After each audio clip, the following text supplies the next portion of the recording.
terjemahan dari surah Al-Asr. Terjemahan pokok kita baca berharian. Nanti tunjuk, nanti sampean membaca. Dibaca dari sini dulu. Ini aku bismillah membaca. Setelah itu ini dilanjutkan yang selanjutnya. Mbak Bilkis dibaca dari sini. Segala nama Allah yang Maha Pengasih, Maha Penyayang. Jadi Mbak Dila, nih. Demi masa, Syauki, sungguh manusia berada dalam kerugian, Dalam, kecuali orang-orang yang beriman dan mengerjakan kebajikan serta saling menasihati untuk kebenaran dan saling menasihati untuk kesabaran. ya, bisa sekali. Nanti ini adalah terjemahan dari surah Al-Asr. Jadi kalian di rumah juga harus membaca secara berulang-ulang, agar kalian bisa hafal terjemahan dari surah Al-Asr.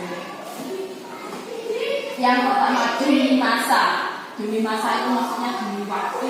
Sungguh manusia berada dalam kerugian, kecuali siapa yang tidak rugi adalah orang-orang yang beriman dan mengerjakan kebaikan serta saling menasehati dalam kesabaran.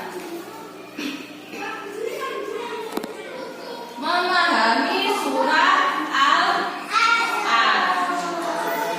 Nah, dibaca gantian. Ayo, dari Mbak Zidna dibaca per kalimat.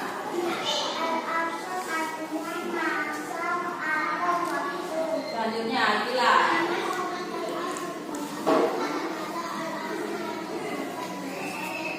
Selanjutnya Akila.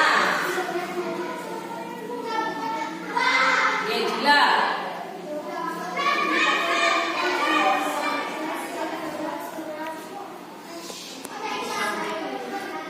Bilkis.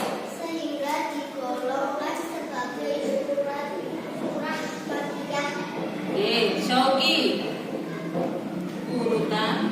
Urutan ke-114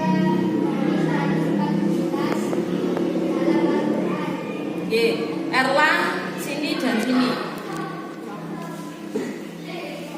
Isi. Kandungan surah Al-Asr adalah memberikan pelajaran bahwa semua manusia berada dalam keadaan merugi apabila tidak mengisi waktunya dengan perbuatan baik.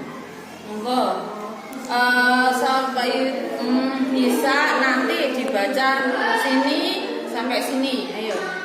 Ada 4 kriteria orang yang tidak merugi menurut surat Al-Asr, yaitu orang yang beriman kepada Allah Subhanahu wa taala, orang yang senantiasa beramal sholih, orang yang saling menasihati dalam kebenaran, orang yang saling menasihati dalam kesabaran.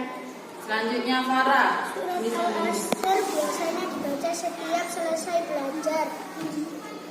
Hal ini untuk mengingatkan kepada kita agar senantiasa menggunakan waktu dengan beramal saleh. Pintar sekali ya, semuanya bisa lancar sekali untuk membaca.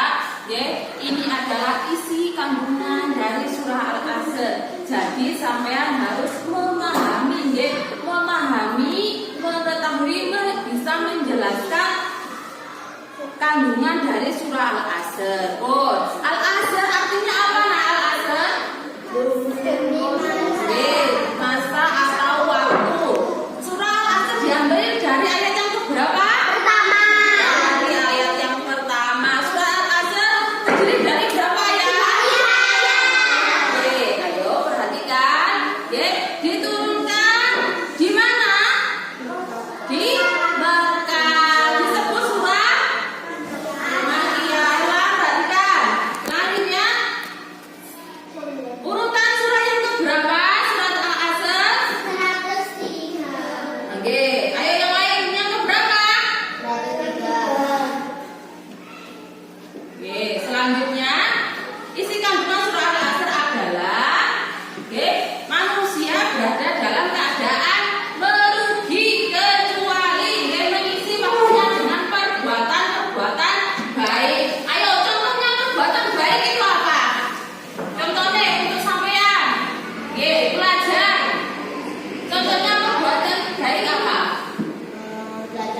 belajar, terus apa lagi? Mengaji, terus bersedekah, sholat. Sekolah. Ya, siapa yang tidak akan merugi? Satu, siapa? Orang yang beriman kepada Allah Subhanahu wa Ta'ala. Yang kedua,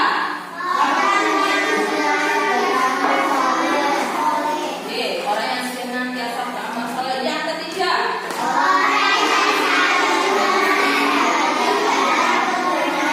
yang keempat,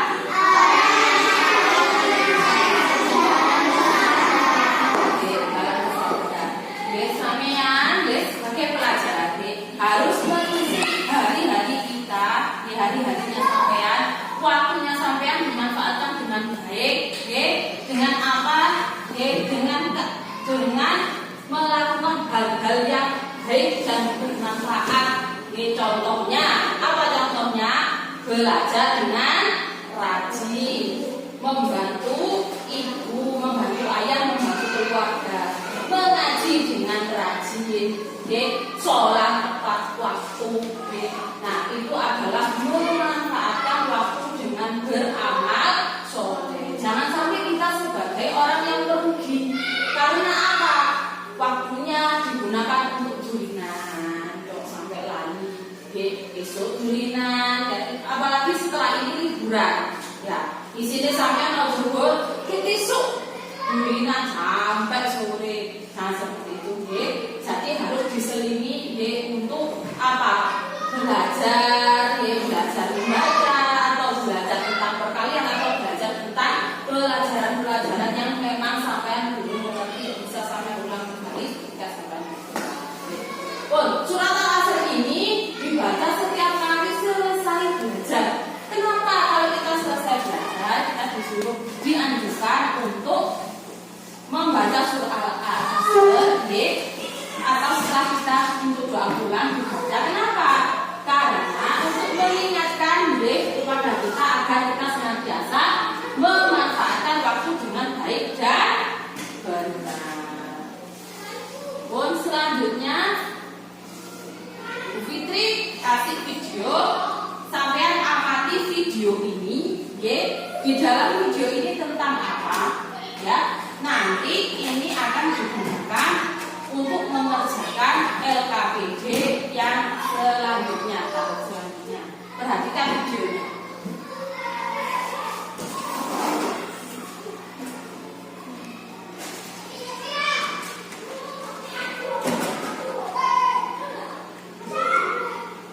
Yang dijalankan turun-menurun mengalami kerugian kali ini. Benar, waktu apa ini? Mengapa kita mengalami kesialan? Ya, kita harus mencatatnya dalam kitab kita bahwa hari ini adalah hari kesialan bagi kita semua. Ya, aku setuju.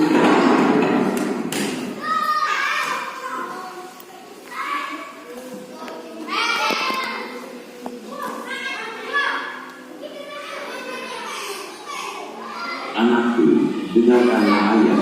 Baik, ada apa ayat? Dengarkan dan laksanakanlah. Aku akan menikahkanmu tapi tidak di bulan sial ini. Menurut nenek moyang kita, bulan ini adalah bulan sial jika kita melakukan hajatan. Engkau bisa celaka jika melanggarnya. Tapi ayat,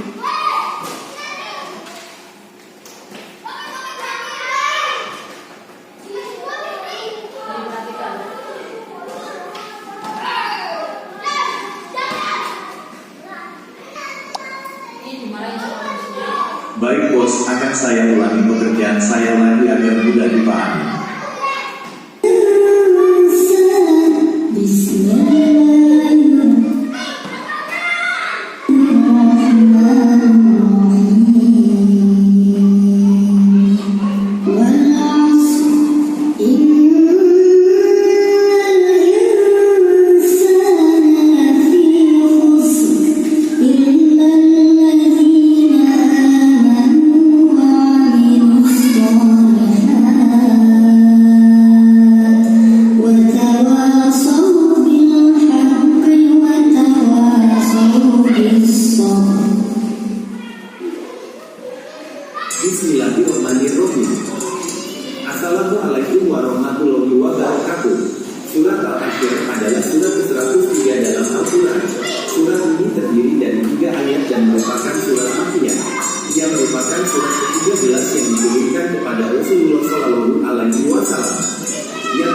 setelah surat Al-Insyirah sebelum surat Al-Adiyah. Dinamakan surat Al-Asyr yang berarti masa. Diambil dari ayat pertama dalam surat ini, yakni Allah bersumpah demi masa.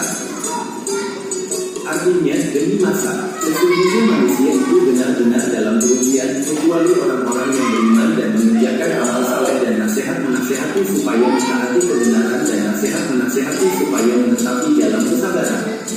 Syekh Muhammad Abdul menjelaskan orang Arab Jahiliyah biasa bersantai di waktu asyar.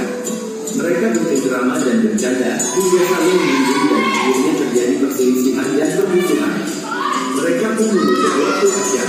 Maka Allah menurunkan surat ini untuk memberikan peringatan, bukan waktu asyar yang salah tetapi mereka lah yang salah.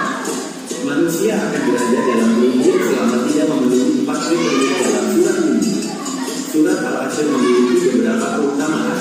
Di antaranya adalah ia biasa dibaca oleh sahabat di akhir majelis. Ia juga merangkum kunci keselamatan sehingga bisa mewakili isi Al-Quran.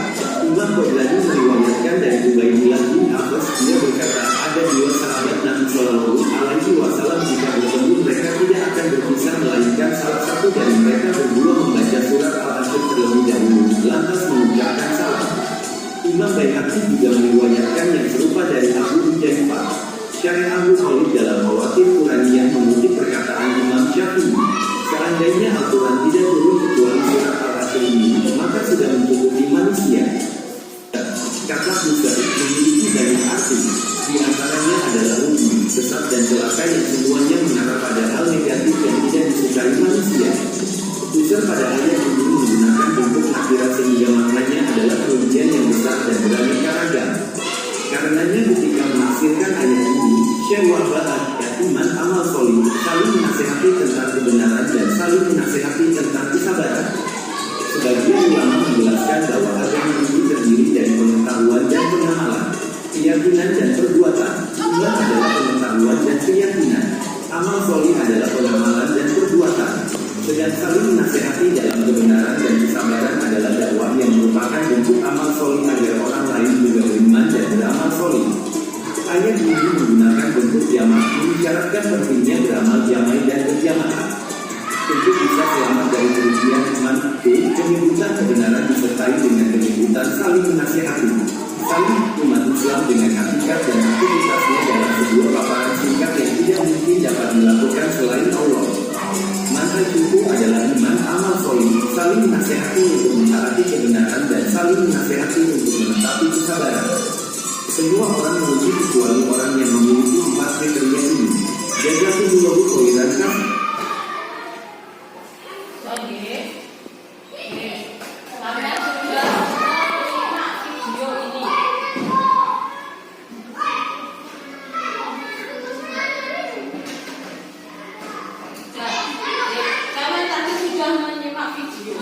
Video itu adalah berisi tentang isi kandungan surat Al-Asyr. Pada zaman dahulu orang Arab itu ketika waktu asar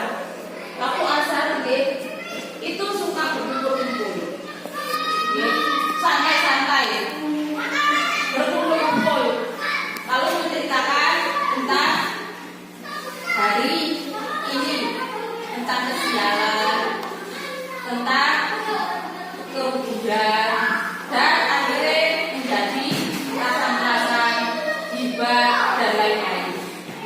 Maka dari itu, padahal yang salah itu bukan tentang waktunya, bukan tentang waktu di masa, bukan.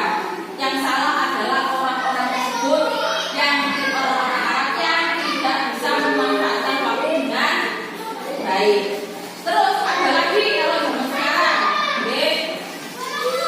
misalnya bekerja, lalu dalam pekerjaan itu kurang benar, akhirnya memaki-maki hari ini adalah hari kesialan, padahal tidak ada namanya hari kesialan. Semua hari adalah baik, ketika kita bisa menyikapinya dengan benar.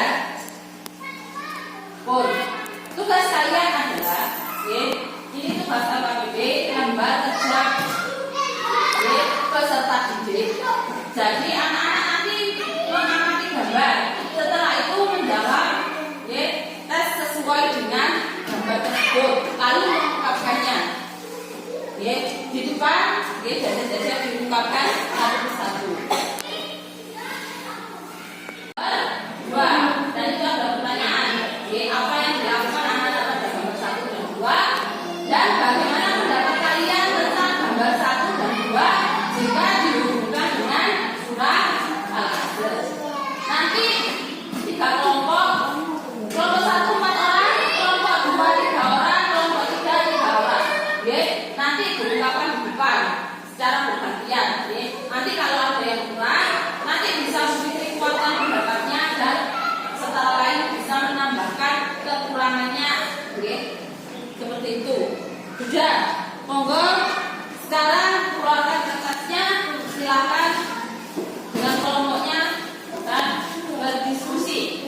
guys.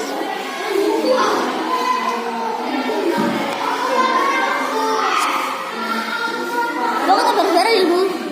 Walah Rey.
Maju ke depan mengembangkan penjelasannya tentang LKPD yang sudah disampaikan oleh Bu Fitri. Dimulai guys dari kelompok 1 dulu. Monggo silakan ke depan. Dari yang rapi, guys.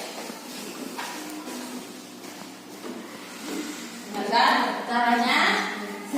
Sampai salam dulu dan nanti juga ditutup dengan salam. Monggo, ayo. Assalamualaikum warahmatullahi wabarakatuh. Waalaikumsalam. Warahmatullahi wabarakatuh.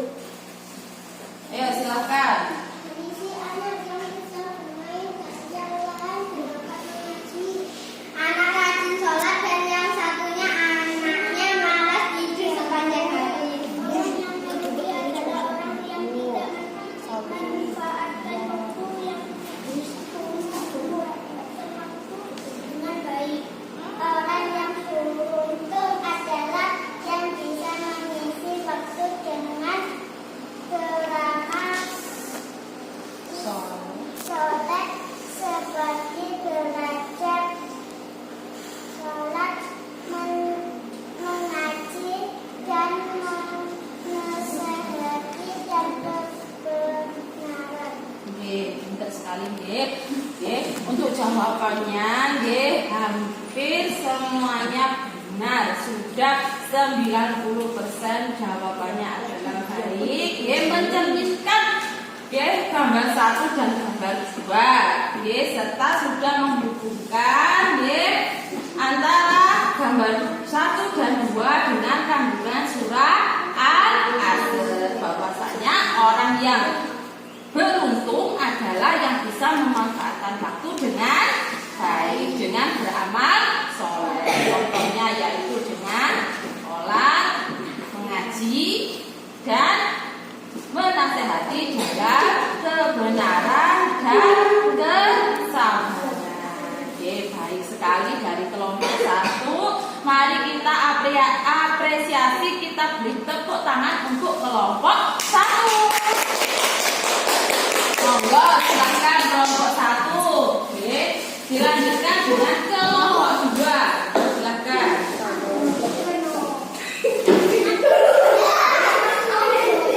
Ayo kelompok 2. Salam dulu yang salam dulu, nggih. Monggo. Assalamualaikum warahmatullahi wabarakatuh. Waalaikumsalam warahmatullahi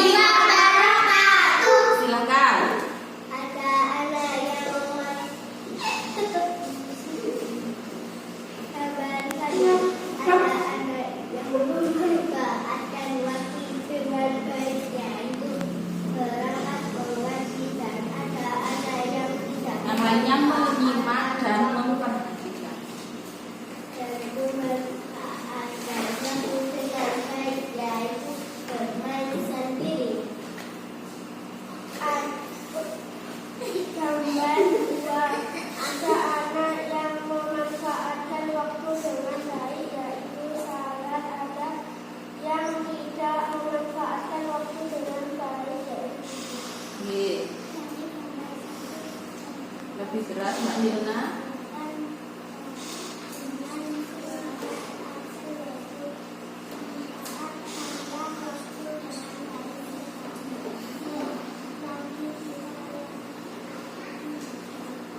Benar sekali nggih. Jawaban dari kelompok 2 nggih juga sudah sangat bagus nggih. Sudah mencerminkan bahwa gambar 1 itu ada anak yang memanfaatkan waktu dengan berangkat mengaji. Gambar yang kedua juga memanfaatkan waktu mengisi dengan sholat. Tetapi ada juga anak yang lain, yaitu tidak memanfaatkan waktu dengan baik karena bermain dan tidur. Ya. Jadi kalau dihubungkan dengan surah Al-Asr, bahwasanya selagi kita masih hidup, selagi kita punya kesempatan, maka kita harus memanfaatkan waktu dengan beramal soleh. Pintar sekali untuk kelompok 2. Kita beri tepuk tangan untuk kelompok 2. Monggo silakan. Sekarang giliran dari kelompok 3.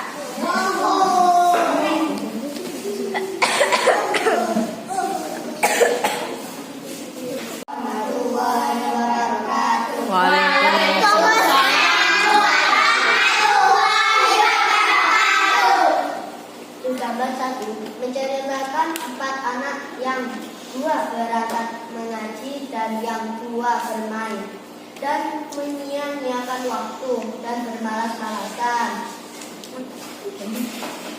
Gambar kedua menggambarkan 2 anak yang satu memanfaatkan waktu dengan sholat dan tidak membuang waktu, yang satunya tapi tidur-tiduran dan bermalas-malasan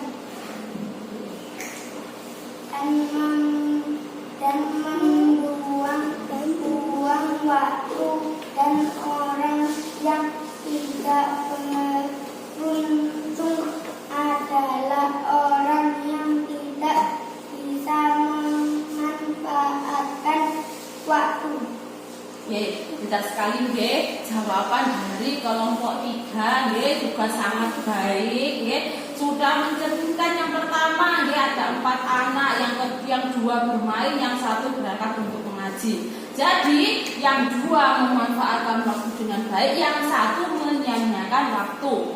Selanjutnya gambar yang kedua, yang 1 nggih memanfaatkan waktu dengan sholat yang rajin. Yang kedua yaitu bermalas-malasan, menyia-nyiakan waktu dengan tidur.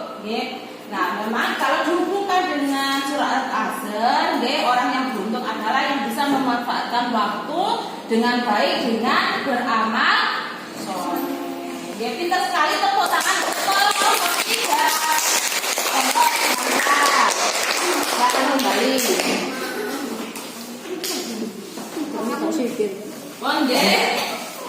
Sekarang perhatikan sampean semua sudah sangat bagus dalam berdiskusi. Semuanya bisa mengungkapkan pendapatnya. Sudah berani untuk mengungkapkan pendapatnya dan sudah bisa mencerna hubungan surah Al-Asr dengan sebuah gambar yang mencerminkan sebuah keadaan. Kita harus bisa memanfaatkan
jika ada temannya yang memang melakukan hal-hal yang kurang benar, maka kita wajib untuk saling mengingatkan dan menasihati agar memanfaatkan waktunya dengan tidak melakukan hal-hal yang menyia-nyiakan, yang merugikan, dan menasihati dengan kesabaran. Kalau misalnya ada temannya sedang marah atau ada temannya sedang kecewa misalnya karena nilainya kurang bagus atau karena mungkin ada permasalahan, kita sebagai teman harus saling menasihati dalam kesabaran.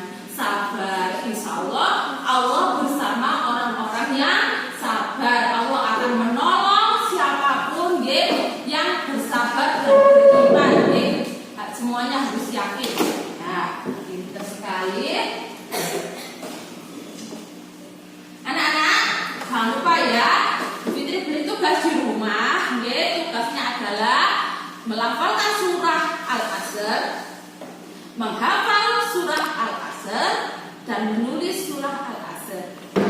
Dilafalkan secara berulang-ulang agar kalian bisa segera hafal dan menghafal surah Al-Asr. Dihafalkan sesuai dengan makhraj yang benar, tajwid yang benar, agar anak-anak bisa segera menghafalkan dan melafalkan dengan baik dan juga bisa menulis surah Al-Asr dengan rapi.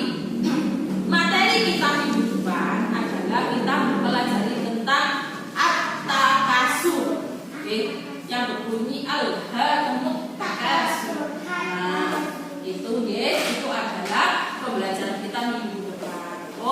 Sebelum kita mengakhiri pembelajaran pada hari ini, semuanya dirapikan dulu, persiapan untuk kita mulai. Dirapikan dulu.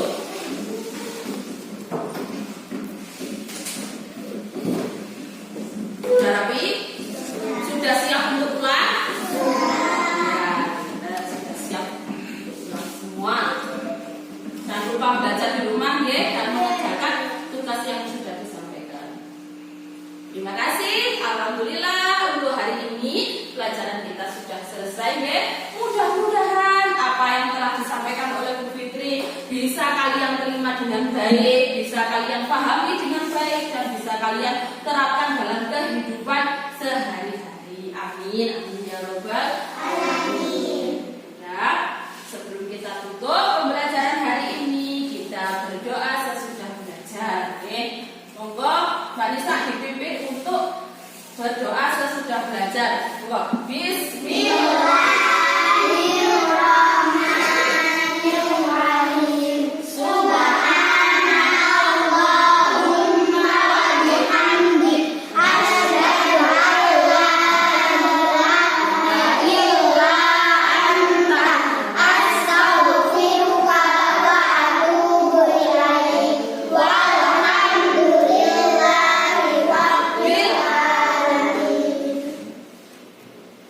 Terima kasih untuk hari ini.